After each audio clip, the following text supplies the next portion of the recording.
Last week, we introduced our course. Our goal this year is to examine the survival and achievements of Jews in a world that became increasingly hostile as Christianity became dominant in Europe. But before we can turn our attention to the development that heralded those moves, we need to briefly look at the world as it existed at the beginning of the Common Era. We began last week by looking at the Jewish people after the destruction of the First Temple. The Babylonian captivity was extremely traumatic for Jews. The monarchy was gone. So too was the Beit HaMikdash, the temple, and its korbanot and daily service. Jews found themselves in alien lands with none of the institutions that were fundamental to their practice of Judaism. In 537 BCE, before the Common Era, Koresh, aka Cyrus, king of Persia, invited the Jews to return to Eretz Israel and to rebuild the Beit HaMikdash. The small group who returned was generally illiterate Jewishly and in violation of many of the laws of the Torah.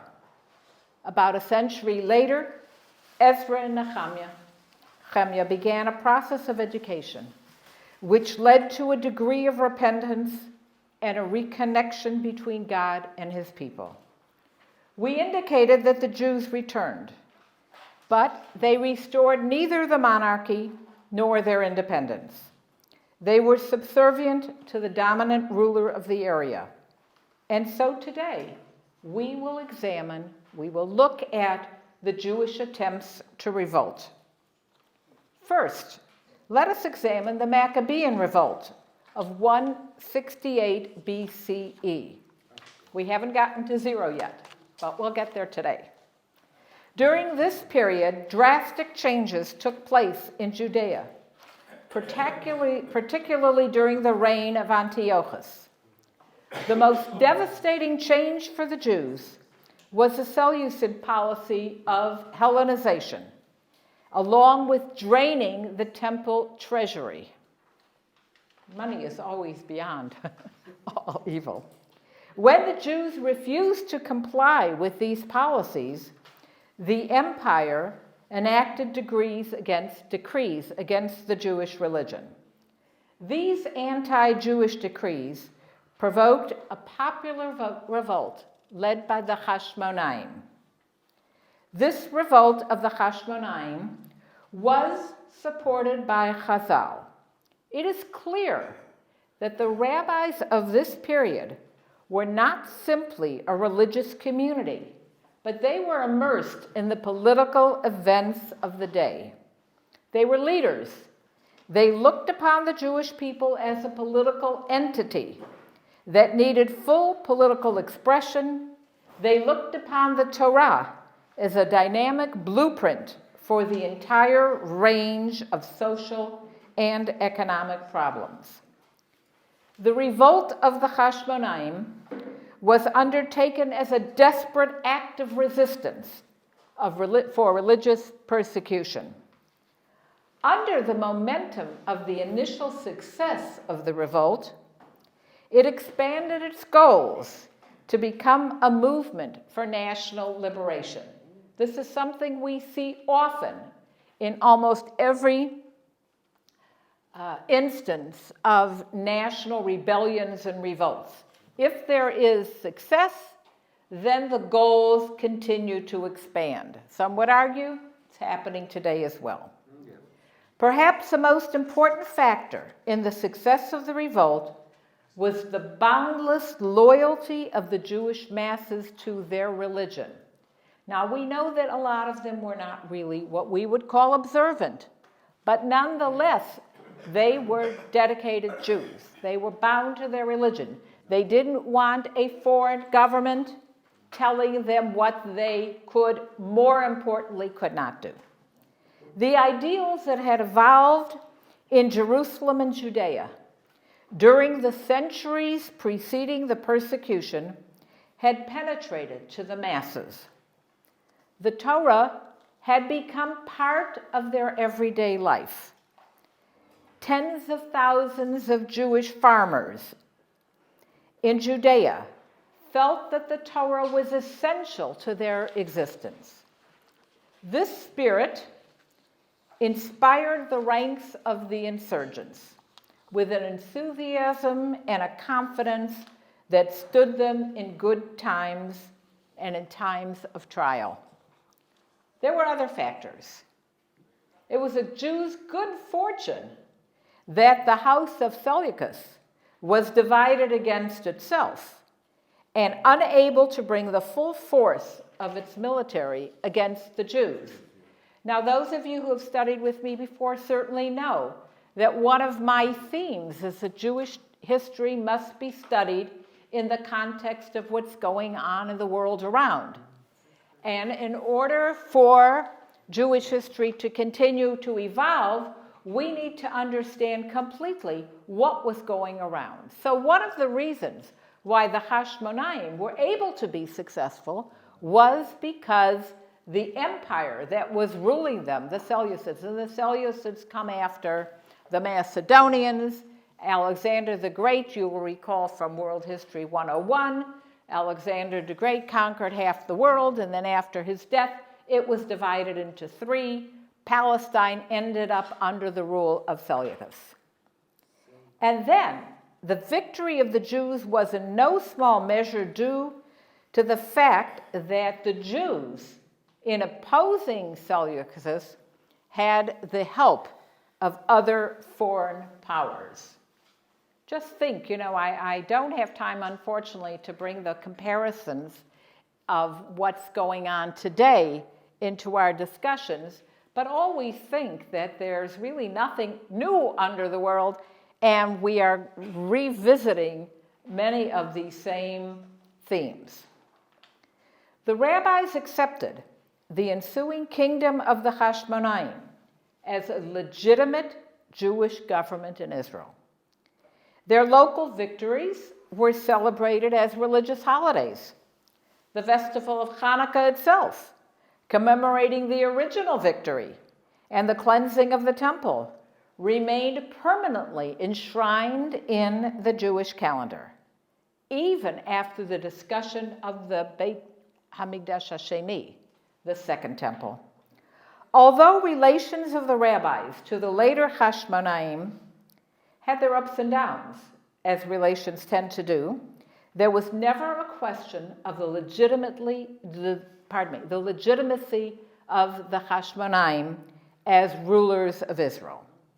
Even 100 years later, the rabbis continued to support the efforts of the Hashmonaim, with the notable exception of the rule of Herod and his son Archelaus. In the first place, Herod's Jewishness was in question, and hence he was ruled to be halachically unfit to be the king.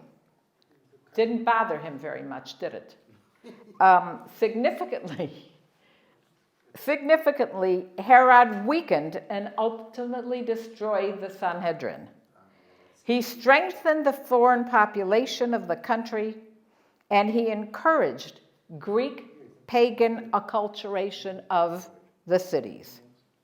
He preserved the existing order and at the same time was unflinchingly loyal and dependent on Rome. Now again, this is a theme that we will see over and over again. It's always a challenge.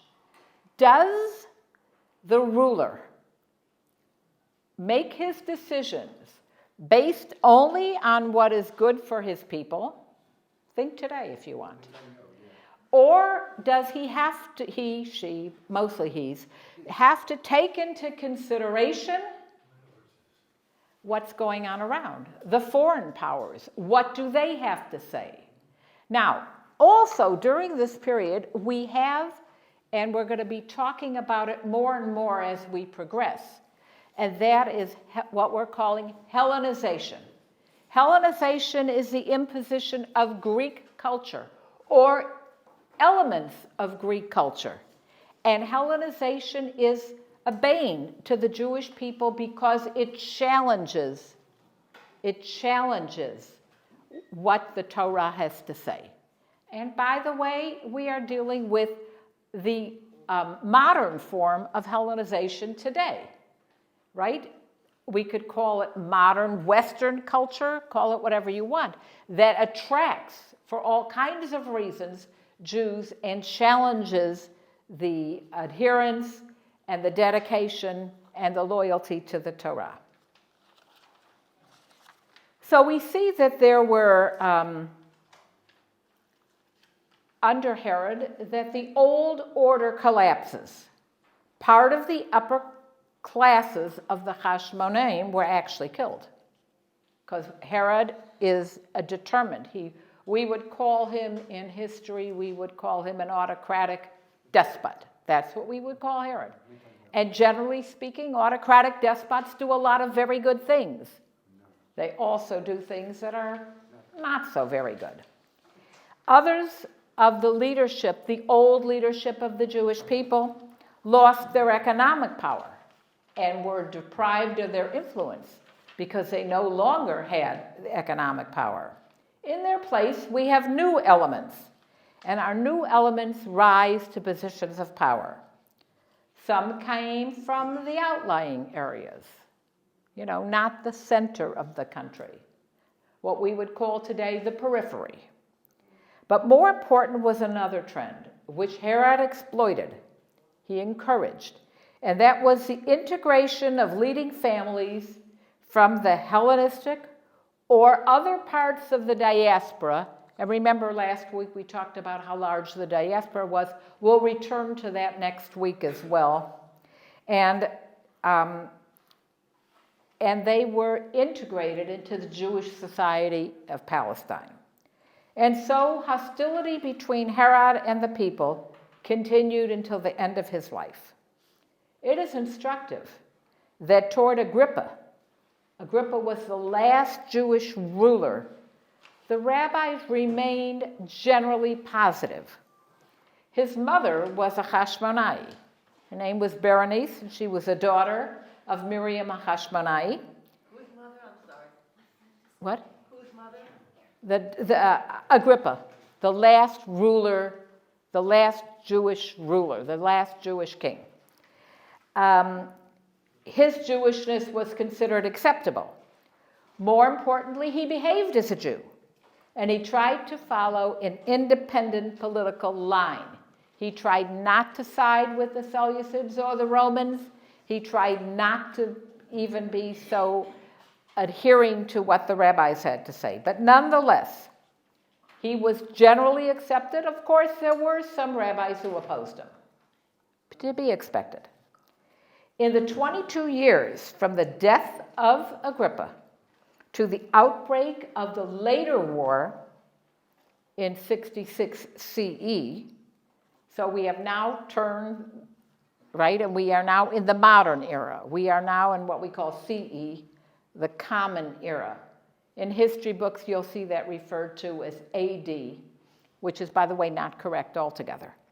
Conditions in Palestine turned truly miserable under the rule of the Roman procurators.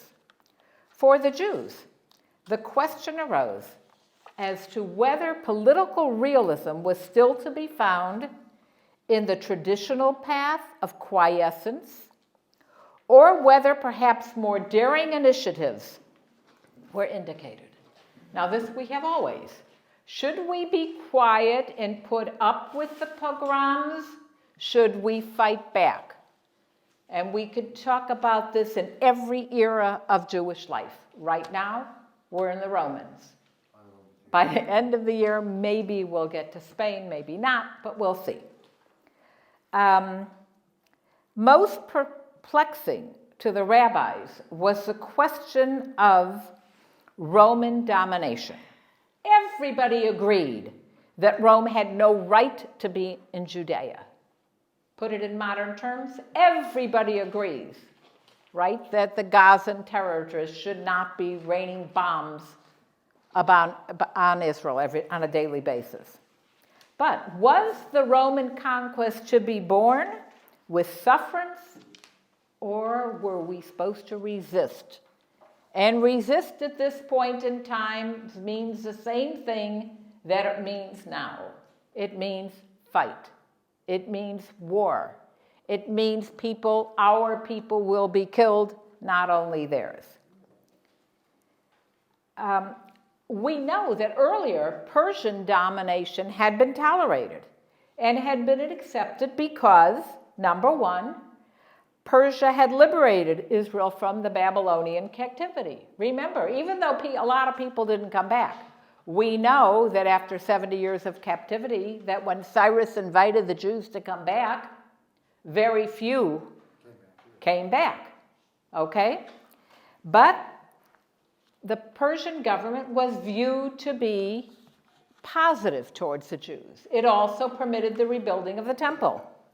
Clearly, it was viewed as the instrument of God, as confirmed by the prophets.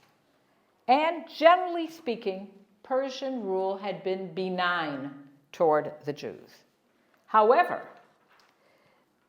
the revolt of the Hashmonaim against the Seleucid rule, upon which the miracle of Hanukkah had conferred divine approval, had resulted in a successful, albeit brief, restoration of Jewish sovereignty. So that was something that the Jews got from the Maccabeans, right, the Hashmonaim, that they had not gotten even from the Persians. And that was a question of sovereignty and rebuilding the temple. In fact, pardon me, that was misspoken. They actually began to rebuild the temple under the Persians. In fact, even under Romans, the local Jewish institutions were left a lot of autonomy at first. And by the way, this is again something that we will see repeated in history over and over again. The Jews were held responsible for maintaining law and order, for collecting direct taxes, and for supervising the Jewish population of Israel. The most respected of the Jewish institutions was still the Sanhedrin. I know we tend to think of the Sanhedrin as being way back then, but it isn't. It's already, as we'll talk about that more next week. Yes? I have a question. I know it comes and goes, like you're saying, but what is surrounding the situation that makes it peaceful and no problems for the Jews, hardly? When that happens, what's the analysis of what's really going on to create? You're going to come to those kinds of conclusions on your own. However, let me say, a lot has to do with the ability of the current ruler to navigate among the various pressures that he is put under, the ability of the opposition rulers, the other countries, for other reasons that may have nothing to do with Jews, in other words, wanting peace. Look, we know that everything that happened in the United States in the 50s, no matter what it was and with whatever country it was a result of, was a result of the Cold War, the Russians. Everything that the United States did, including recognizing the state of Israel in 1948, including the attitude that it took after the 1956 war, including everything else, was primarily determined by the fact that there was the clash between the West, United States and its allies, and the East, Russia and its satellites, and that determined. So all of those factors are going to play an important role. Okay? Excuse me. Yes. You mentioned with the Roman domination, you said resist war, but you don't mention the fleeing part. I know in my parents, a lot of people, when they had pogroms or problems, they fled. They came to America. We're going to see that if you hold on. Oh, okay. Well, we will get to that. Okay. So I hope today. Okay. But they do flee. Yes, definitely. There are always going to be Jews who flee persecution and pogroms, if they can. It's not always so easy. You don't always have the money to flee.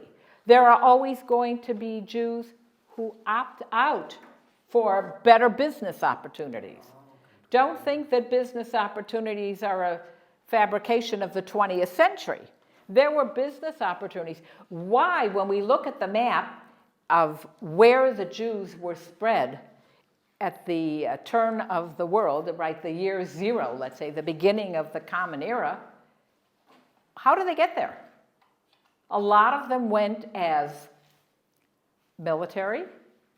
They were what we would call in our modern lingo mercenaries. They agreed to fight for other countries. Others left for business opportunities. Others left because they were persecuted. And again, when you're persecuted, do you succumb? Do you fight? Do you give up? And we will find that we, the Jewish people, have not always been so steadfast in our beliefs when forced to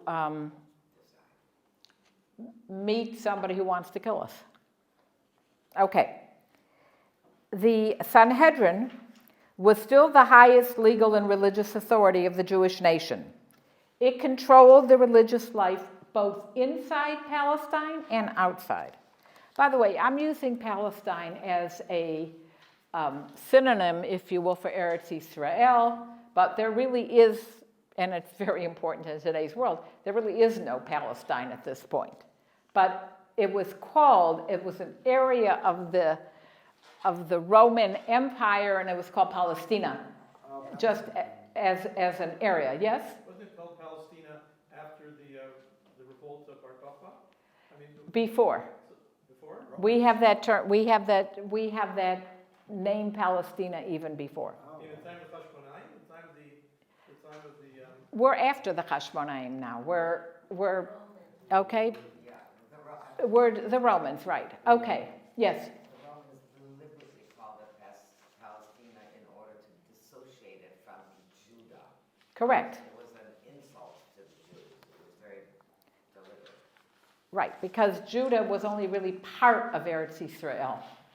And so the whole rest of Eretz Yisrael at this point in time, remember, Ashur came, the Assyrians came, and exiled the 10 tribes. Okay, that's before our class even began. Yes? What was it called under Muslim rule?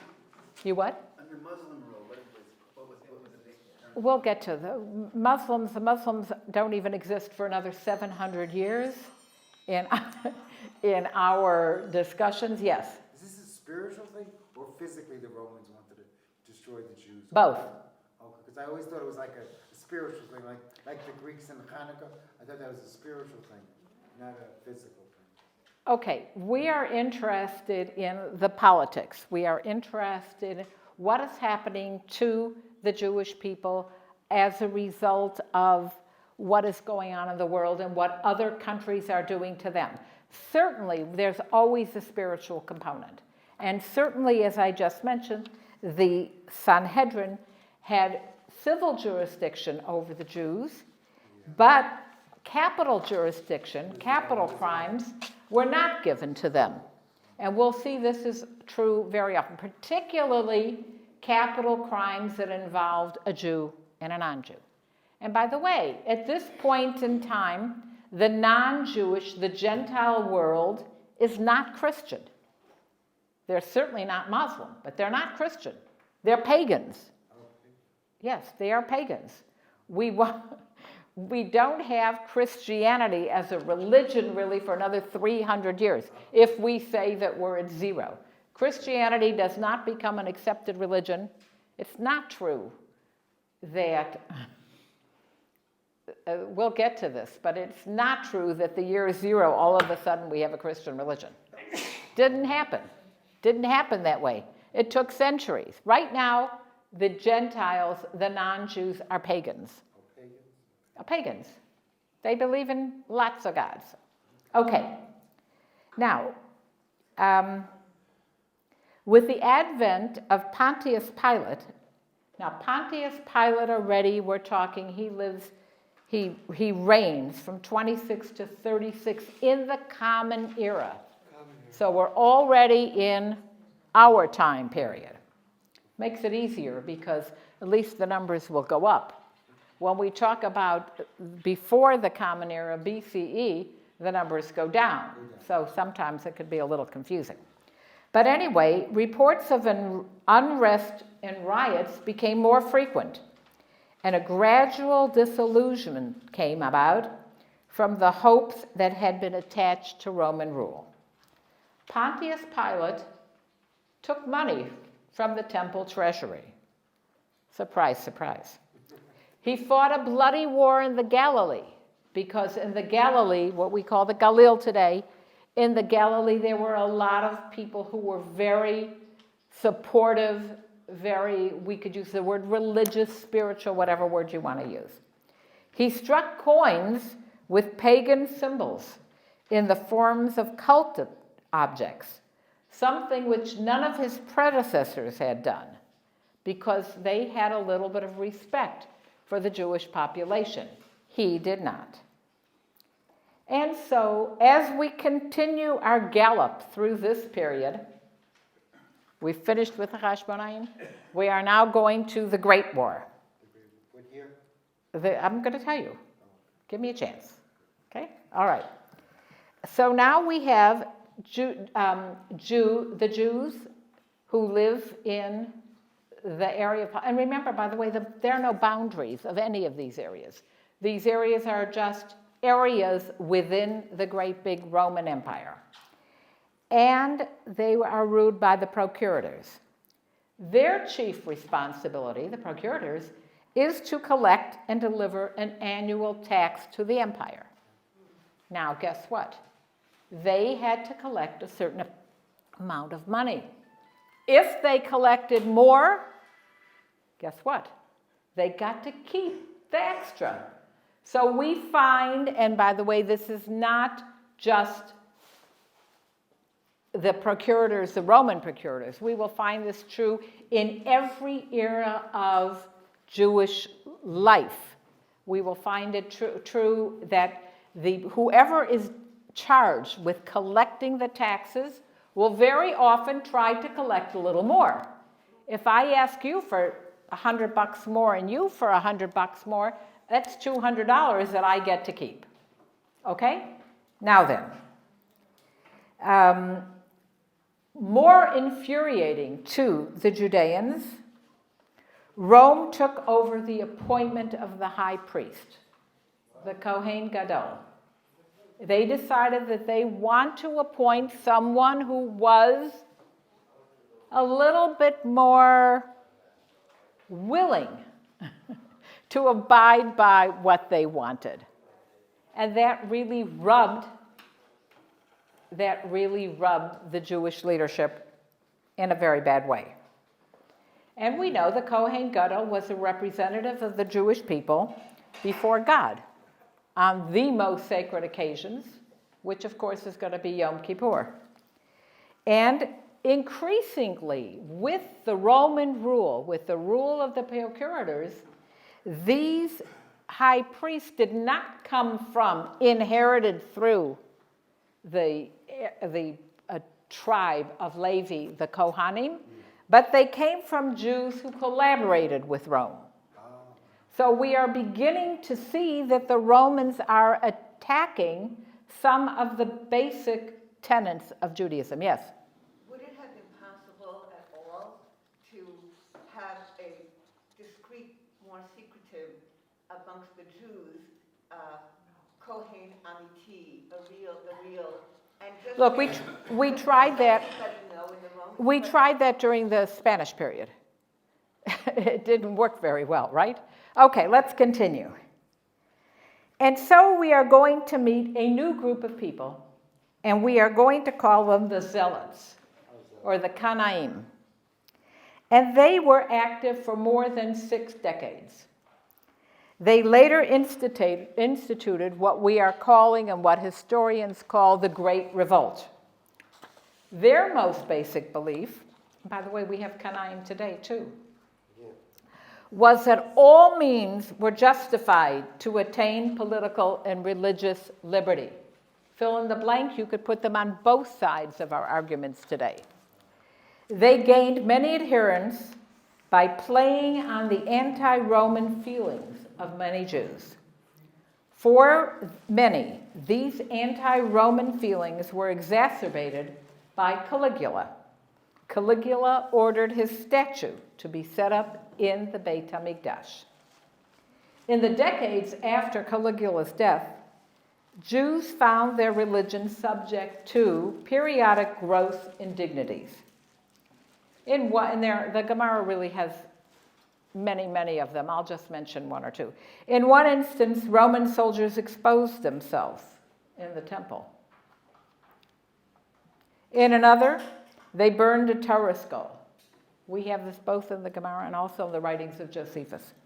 In the year 66, Florus, the last Roman procurator, stole vast quantities of silver from the temple.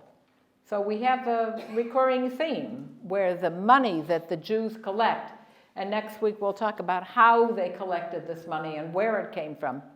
A lot of it is the machzit hashekel, the half shekel, that every Jew, no matter where he lived, contributed. Now, so the Jews were outraged, and they rioted successfully. And they managed to wipe out the small Roman garrison that was stationed in the temple. Their motives also included precipitating a social revolution. The lower classes of the large cities, mostly landless debtors and refugees, helped to incite the masses. And by the way, this is also the way revolutions tend to work. You can incite the masses by playing on their insecurities and their fears. The social character of the revolution was particularly prominent among those extremist groups that produced some messianic leaders as Menachem the Galilean and Shimon bar Giora. To them, the revolt was not only a war against Rome, but also a challenge to the status of leadership, particularly the wealthy leadership.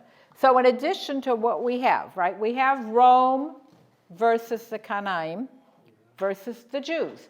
We also have the lower classes of the Jews who feel that everything is being enacted, done, in order to preserve the wealth of the upper classes.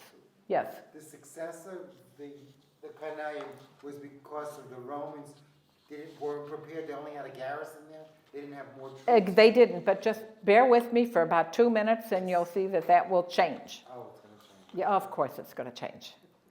We know that the Jews lost the war to the Romans, so it had to change. Oh, right, just like that. Right, okay.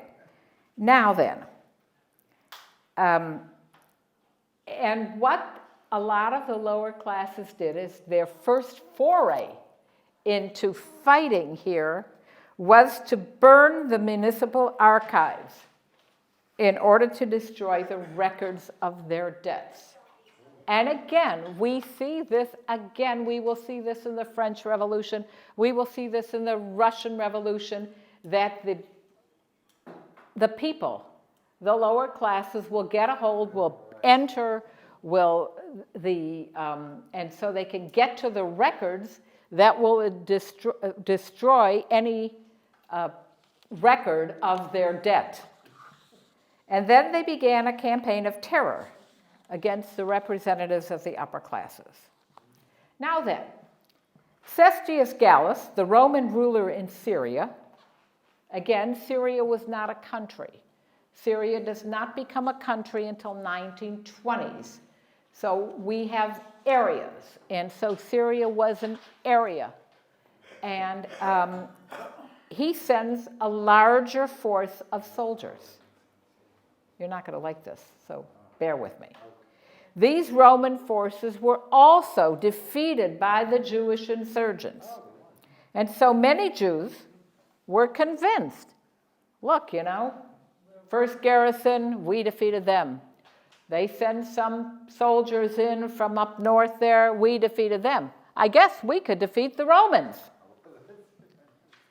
But even though the ranks of the Canaim, the Zealots, grew geometrically, the Roman Empire could not allow themselves to be defeated by this ragtag army of Jewish insurgents. And so the Romans returned. But this time they returned under the leadership of Titus. Oh, Titus, yes. And they came with 60,000 heavily armed and highly professional troops. Many more than the even most outrageous estimate of Jews who were involved, 23,000. There were still 3 times as many Romans. And as always, the Romans were better equipped. They had better arms. They had better training. They weren't what history calls a ragtag army. The Romans launched their first attack in the Galilee. They vanquished the Galilee, and there were about 100,000 Jews who were killed or sold into slavery. wow. Now, this great revolt, unlike the Hashmonaim revolt, which we talked about, see how much ground we're covering? Centuries. Okay. Or the Bar Kokhba revolt, which we'll get to in a few minutes, did not produce even one central personality whose leadership was accepted by everybody. Right, in the Maccabean revolt, the revolt of the Hashmonaim, you have Yehuda HaMaccabee. In the Bar Kokhba revolt, we are to have Bar Kokhba himself, and so on and so forth. The enmity and competition between the leaders and the various factions did much to interfere with the conduct of the war on the Jewish side. And we know there were clashes among Jews. I've already referred to the clashes of the lower classes against the upper class, but there were other clashes. But you know, the whole great revolt, which the Jews lost, big time. And you know the stories. But it was a major victory for the Romans. And in Roman history, they referred to their defeat of the Jews. They referred to the valiant resistance that the Jews in Gamla and in Masada and in Jerusalem. It's written in the Roman history books. It was reckoned as a major victory of the success of the Flavian dynasty. Throughout the Roman contrast, Jewish leadership did almost nothing to help. They apparently had concluded, unfortunately too late, that the Jewish revolt could not be won. These Jewish leaders wanted to hold down Jewish deaths. And that's always. Are we going to worry about how many of our people are going to be killed in order to, you could fill in the blank. The refugees who succeeded in escaping the Galilean massacres fled to Jerusalem. There, they killed anyone who was not as radical as they. So now we have the refugees from the Galilee who lost to the Romans, fleeing to Jerusalem, and they are a belligerent force. They kill those people who don't, those people meaning Jews, not Romans. Thus, all the more moderate Jewish leadership who headed the Jewish government at the revolt's beginning in 66 were dead by 68. Significantly, they were not killed by the Romans, but by the Jews. The final catastrophe was not long in coming. The Romans prepared to besiege the city. Inside Jerusalem, the Jews were engaged in a suicidal civil war. In later generations, we know that our rabbis have said that the problem with this war, the Great War, was sinat chinam, causeless hatred. And that's discussed in Yoma and many other places. There is no question that the Romans would have won anyway. The Romans were stronger. They were better equipped. But the Jewish unrest The Jewish Civil War hastened their victory and immensely increased Jewish casualties. One horrendous example. In expectation of a Roman siege, Jerusalem's Jews had stockpiled a supply of dry food that could have fed the city for a very long time. Some people even suggested years. But one of the warring zealot factions burned the entire supply, apparently hoping that if the Jews didn't have this security blanket of food, that they would then participate in the revolt. The starvation that resulted from this mad act caused suffering as great as any as the Romans inflicted. Moreover, we do know that some great figures of ancient Israel opposed the result, most notably Rabbi Yochanan ben Zakkai. Since the zealot leadership ordered the execution of, you all know this story, of anyone advocating surrender to Rome, Rabbi Yochanan arranged for his disciples to smuggle him out of Jerusalem disguised as a corpse. Once safe, he personally surrendered to the Roman general. We know that he called Vespasian and that he treated him with honor, and Vespasian asked him what he wanted in return, and he said, Yavna v'chachameha, and he wanted to have the city of Yavna and be able to have a possibility of reinstituting Jewish observance and, more importantly, learning in the city of Yavna. During the summer of 70, the Romans breached the walls of Jerusalem and initiated an orgy of violence and destruction. That, by the way, quote from the Roman sources. Shortly thereafter, they destroyed the Second Temple, and this was the final and most devastating blow against Judea. It is estimated that as many as 1 million Jews died during this revolt, not only by the Romans, but also by the Jews. When people today speak of the almost 2,000-year span of Jewish homelessness and exile, they are dating it from the failure of this revolt and the destruction of the temple. Indeed, the Great Revolt of 66 to 70 was followed 60 years later by Bar Kokhba. And this Great Revolt was one of the greatest calamities prior to the Holocaust. In addition to the more than 1 million Jews, this revolt, this Great Revolt, as we're calling it, the Roman Revolt, led to the total loss of Jewish political authority until 1948.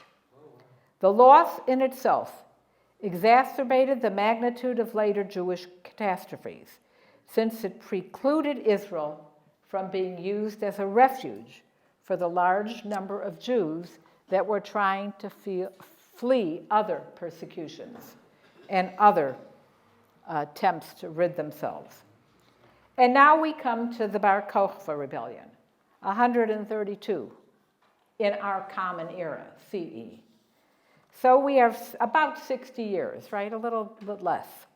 After the destruction of the temple in the year 70, the spiritual leadership regrouped under Rabbi Yochanan ben Zakkai in Yavna. His major effort was to re-knit the fabric of Jewish life around the synagogue, the study hall, and the holidays and the festivals. We will see next week when we talk about the Anshe Knesset Hagdolah, the Great Assembly, that will be much more formalized a little bit later. With the temple ruins in Judea still occupied by the idolatrous foreign power, the idea, the yearnings for a redeemer, for someone who was going to come, a Mashiach, if you will, came and continued to grow. This was despite the teachings of Rabbi Yochanan, which tended to blunt the immediacy of messianic expectation. He tried to focus the attention of the people on the idea of mitzvot and Torah and learning and those kinds of things that you could do today without waiting for something to happen. And the tefillah that we say that Yibanei Beit HaMikdash B'mheira V'yameinu also kind of told a lot of Jews who lived in this period, it's coming. We only need a leader. We need somebody to do it. And so just 60 years after the destruction of the temple, thousands of Jews followed Bar Kokhba into what was perhaps the bloodiest war of all.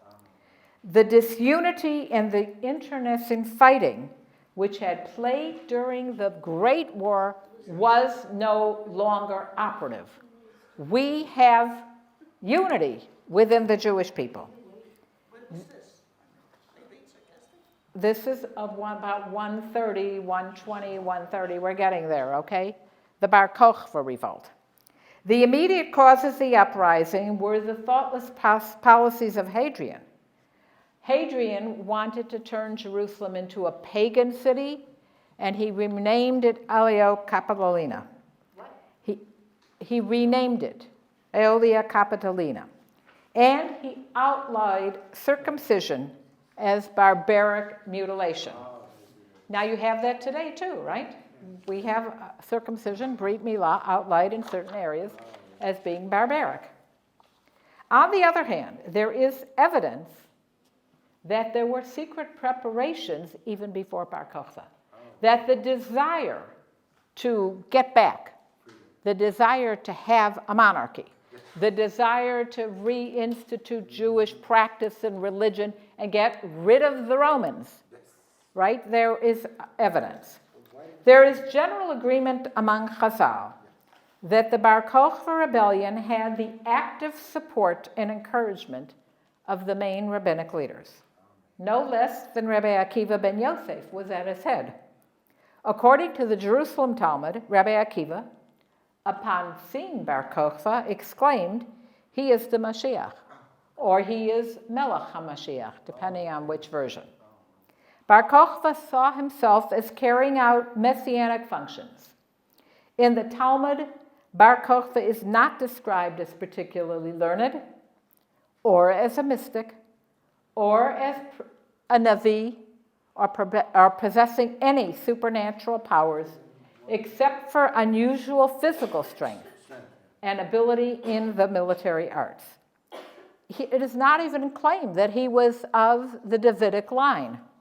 Indeed, he took a much less dramatic title, and he called himself the Nasi, the prince, or maybe the president, but not the Melech.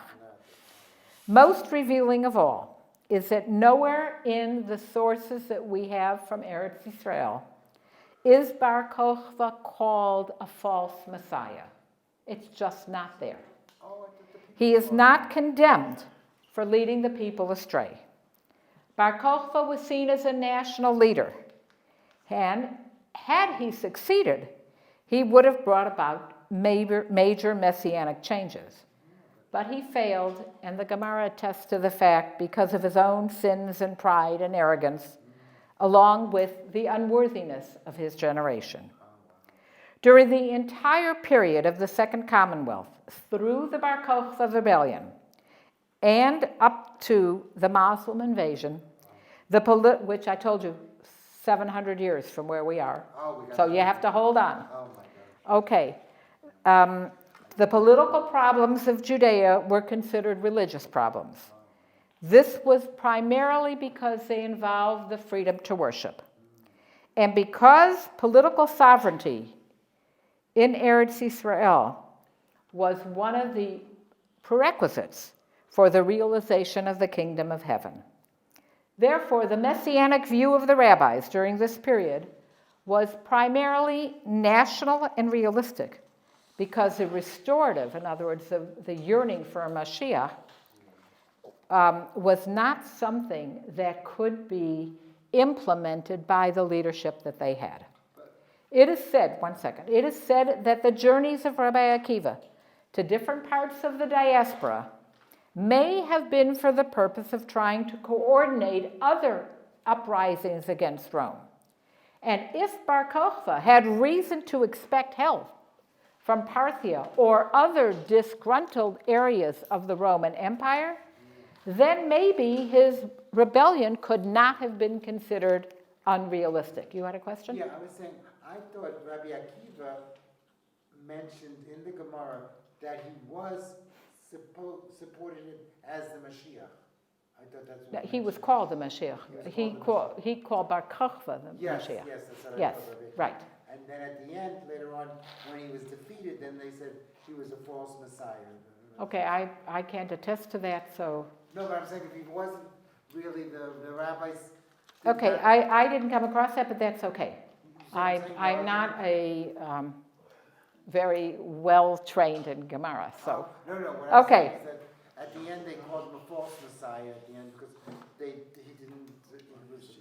If Bar Kokhba had reason to expect help, then maybe his efforts were not unrealistic. If political independence could be restored, the nation would be roughly back to where they were during the days of Chizkiyahu. And maybe that's what they hoped for. The Bar Kokhba rebellion was, in effect, the watershed between the messianic perspective that existed during the Second Commonwealth. Remember, the Second Commonwealth began, right, with the Hashmonaim, okay, and was to develop and pretty much dominate Jewish thought for the next 1900 years. The historical situation of Bar Kokhba was just about the last in which it could be easily argued that these restorative elements could be achieved by ordinary political and military means. After that, we will enter a period where, in order to restore, right, the Mashiach and whatever, we have to have the help of HaKadosh Baruch Hu, not that we didn't need it before. Okay. And with the expulsion of most Jews from the land and with the consequences of confrontational politics with the world power and with the disappearance of Israel's military capability, messianic fulfillment gradually joined the utopian elements in a vision of the far distant future. Yeah. There were nonetheless many changes that took place in Palestine, both before and after the destruction of the Second Temple. And I'll just very briefly go through some of them. The material achievements of Hellenistic civilization in agriculture, town planning, and finance all combined to create far-reaching changes even in Judea. The settlements of the Jewish population were surrounded by a hostile, gentle population, always. While this population was of differing ethnic origins, Hellenistic rule provided it with something like a united Hellenized leadership. A Syrian-Greek bloc took shape, and the crucial question arose as to whether the Jewish nation could hold its own, or whether it would lose its specific national, religious, and cultural character, the same issues that we're dealing with in 2024. Can the Jews, being exposed to, if we will broadly talk about Western culture, can we hold our own and still become an Am HaNivchar V'Kadosh, or are we going to be absorbed and become part of the general whole? Around the year 200, see how much ground we've covered today? Right? 700 years? Now, around the year 200, it seemed that the victory of Hellenism was assured. The outer glamour and material superiority of the dominant civilization seemed liable to endanger the continuity of Judaism, or at least to deprive the leadership class of its Jewish character. The upper classes, including the priests, increasingly adapted its way of thinking and style of life to those corresponding classes of a non-Jewish section. There was a desire to merge into the upper strata of gentle society. Should sound so familiar as we begin to examine what goes on in 2024. The other classes also came under increasing influence of the general Hellenistic atmosphere. Many Jews lived in towns where the majority of the population was Hellenized. Jewish merchants who traded with far-off cities acquired Greek civilization together with their merchant, and passed it on to the other Jews. Next week, we will look at the internal Jewish development during the period of the Second Temple. We will briefly look at a number of, and I say briefly, I mean briefly, because it would be a whole course just to do the different sects, S-E-C-T-S, within Judaism. Then we will look at the Anshe Knesset Hagadolah and the tremendous accomplishments that really changed the way Judaism looked.